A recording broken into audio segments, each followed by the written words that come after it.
Sauro kita ni Santos nga misa ala sa 9th day of sa Novena sa talag ni Renier Noel Senior. Sa ngalan samahan sa anak ug sa Espiritu Santo. Amen.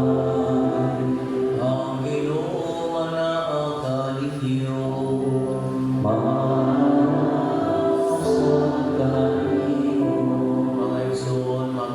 Kita sa itong mga sala aron maandam kita sa ulog sa Santos nga misa.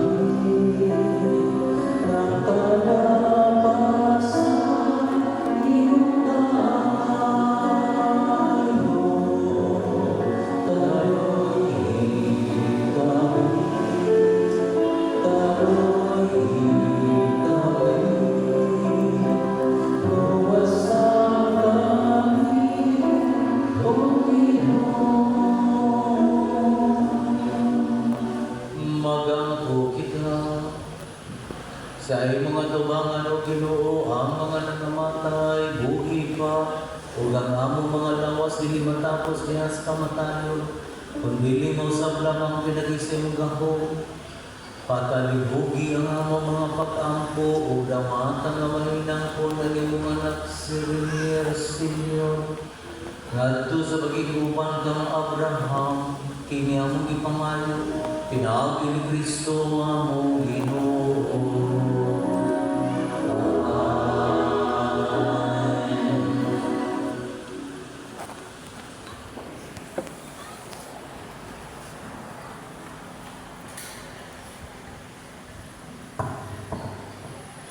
Kinudlog gikan sa pasahon sa kinaarman. Ang matarong nga mga tao panaligdan sa Dios ug dili gayon mag-anto sa kasakit. Usa ka binuang nga sayop ang panguna-una nga ang mga matarong nga mga tao mamatay ug ang ilang kamatayon usa ka makalilisa kadao. Ilang kitang biyaan apan dili kini usa ka kadao. Sapagkat tinuon ang matarong anaa sa kalinaw. Daw nag-anto sila sa silot, apa nagubot day sila sa masaligong paglaong sa pagkawalay kamatayon. Ang ilang mga giantos gabay ra kung itandi sa mga kabulahanan nga ilang pagadawaton. Ang Dios nagsulay kanila, ingon sa bulawan diha sa usa ka suasuan, o kikaplagan sila maangay sa pagpakiluban kaniya. Gidawat niya sila ayon sa iyang pagdawat sa mga sakripisyo nga sunugon dito sa altar sa mga nagsimba kaniya.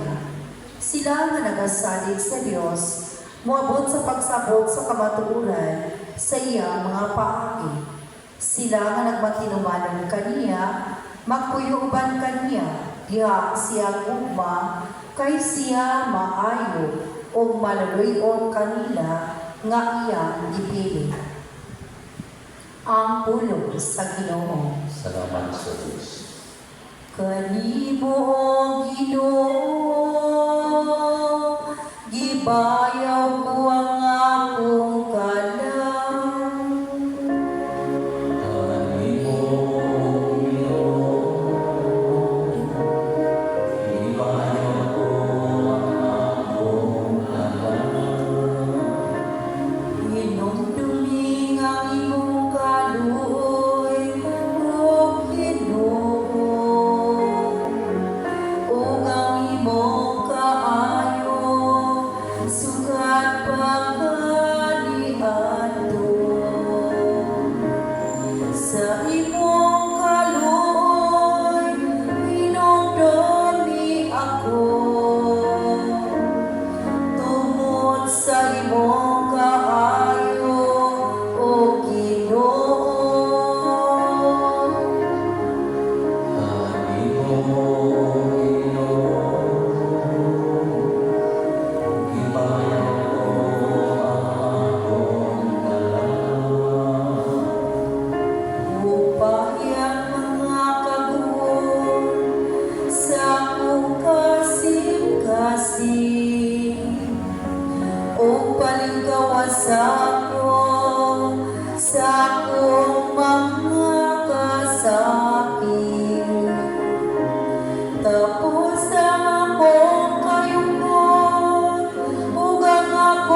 Santos Evangelio sumana ni Mateo. Ibayaman kay ikaw, O Ginoo.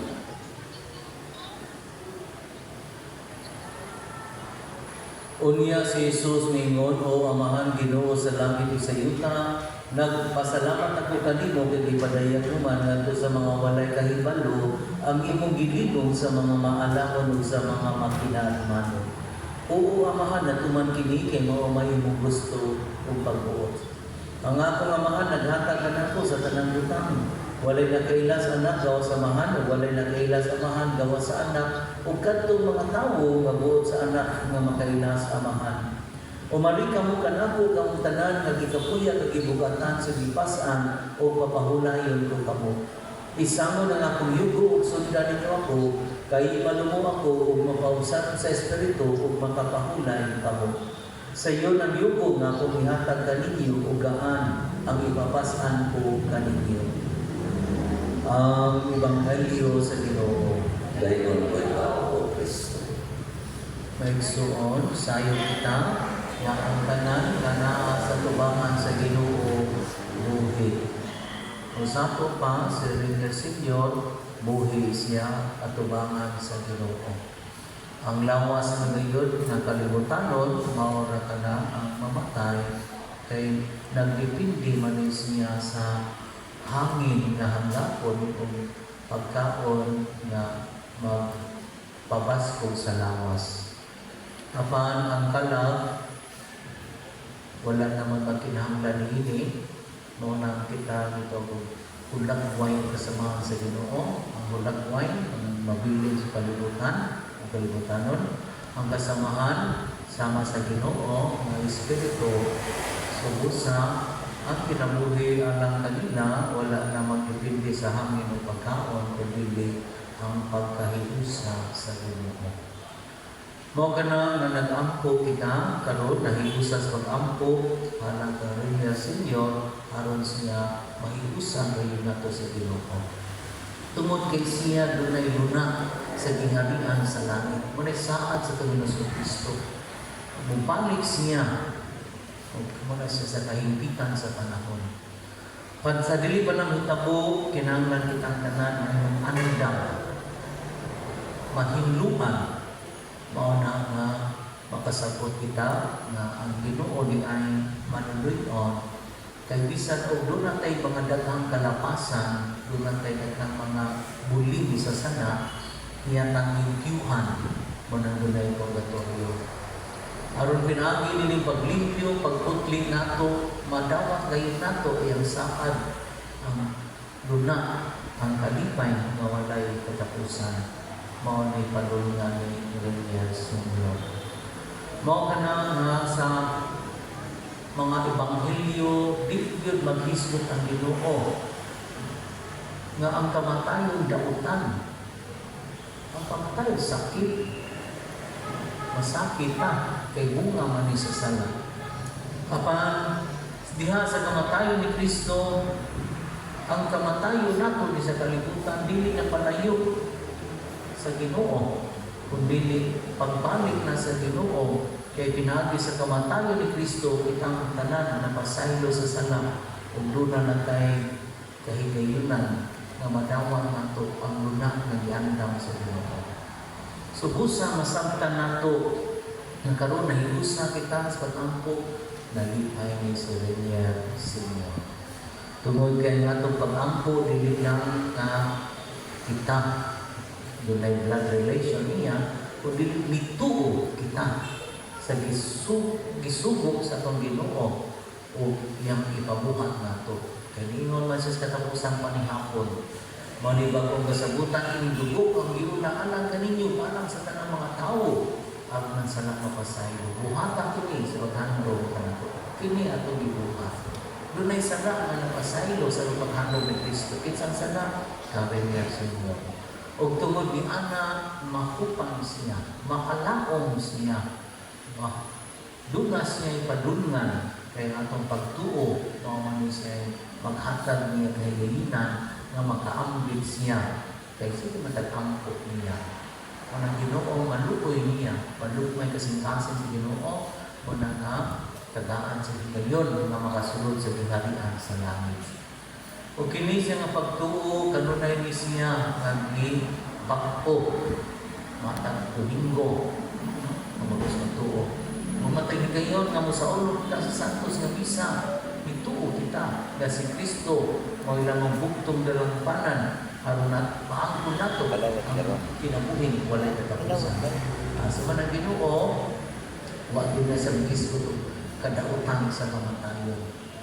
Kanunay sinahisgutan na kung doon natin pagtuo, kita makabaton o kinabuhing dagan. Si Renier, magtutuo. Si Renier, binunyagan, subusa, masabtan nato yung pagtuo, doon na siya pagdamagan. Kung natabangan nato siya, iampo nato siya. Kaya pinaagin ini, kanunay siyang buhig sa ato ang kasing o sa atong hunahuna. Kaya kung dili na tayo mahinumdom sa mga nahihuna, o nag-iwan, balita pa mangaling ng makita, ka napakahapili na makita. No? So, nga ayaw ninyo kalimti sa Renier Senior. Ang inyong mga pag-ampo, iyang kalauman, iyahang dalik na pagsulod sa ginharian sa langit. Busa, Renier, nang hinawag kami, nga ikaw, punta ukman sa Ginoo, nga maluluyon, mapasayloon, o mahilumaon. Kalihog manikyo, alas mag-ampok sa pagkaliwan. Magampo kita lang sa tagsong namatay na ito si Yesu Cristo nga mingon, ako mao pagkabanang ng kinabuhi. Ang tao nga mutuo ka na ko, bisan ito mamatay mabuhi, banta ng buhi, nga nagatuo ka na ko, dili kayo mag-anto sa kamatayin dayon. Sa matag pangamuyo kita magtuba, Ginoo duga ang among pangamuyo. Ginoo duga ang among pangamuyo. Oo, Ginoo, hilaka sa kamatayon si mong pinangga nga Lazaro.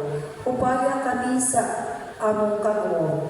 Kini among ipangayo nga puno sa pagtuo. Ginoo duga ang among pangamuyo. Gibanaw mo ang mga minatay, ihapak sa buhigsuon ang kinabuhing tunay. Kini among ipangayo nga puno sa pagtuo. Ginoo duga ang among pangamuyo. Gisaad mo ang paraiso sa nagpasol nga kawatan. Dada kini nga magsuon sa kalipay sa langit. Kini ang ipangayo nga puno sa pagtuo. Ginoo duga ang among pangamuyo. Sa pagbunyag niya ang magsuon, yugasan o gilihog sa lana sa kaluwasan. Tipon si mga santos, si Moa nga siya may uban.